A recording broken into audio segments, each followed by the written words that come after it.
சொல்லுங்க.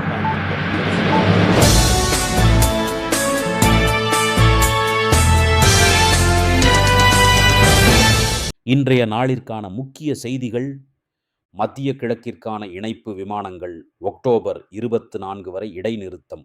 மத்திய கிழக்கில் நிலவும் நிலையற்ற பாதுகாப்பு சூழ்நிலை காரணமாக ஸ்விஸ் இன்டர்நேஷனல் ஏர்லைன்ஸ் மற்றும் லுஃப்டான்சா குரூப் நிறுவனங்களின் சில விமான சேவைகள் தற்காலிகமாக நிறுத்தப்பட்டுள்ளன.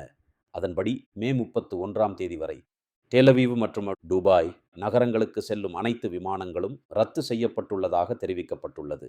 மேலும் அபுதாபி, அம்மன், பெய்ரூத், ரியாத், எர்பில், டம்மம், மஸ்கட் மற்றும் தெஹ்ரான் ஆகிய நகரங்களுக்கான இணைப்பு விமானங்கள் அக்டோபர் 24ஆம் தேதி வரை இடைநிறுத்தப்படுவதாகவும் தெரிவிக்கப்பட்டுள்ளது.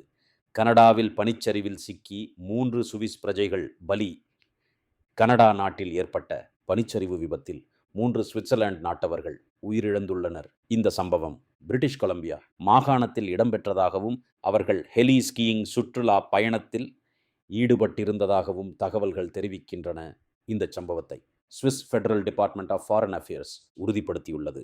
போதையில் போலீஸ் வாகனத்தில் மோதிய ஓட்டுநரின் உரிமம் இடைநிறுத்தம். ஹோக்டோர்ஃப் பகுதியில் லுசர்ன் மாகாணத்தில் இடம்பெற்ற சம்பவத்தில் போதையில் வாகனம் ஓட்டிய ஓட்டுநர் ஒருவர் காவல்துறை வாகனம் ஒன்றின் பின்புறத்தில் மோதியுள்ளார். அவருக்கு நடத்தப்பட்ட விரைவு போதைப்பொருள் சோதனையில் அவர் போதைப்பொருள் உட்கொண்டிருந்தது உறுதிப்படுத்தப்பட்டதாக லுசர்ன் போலீஸ் தெரிவித்துள்ளது. இதனைத் தொடர்ந்து அவரது ஓட்டுநர் உரிமம் இடைநிறுத்தப்பட்டுள்ளது. இத்துடன் இன்றைய முக்கிய செய்திகள் நிறைவடைகின்றன.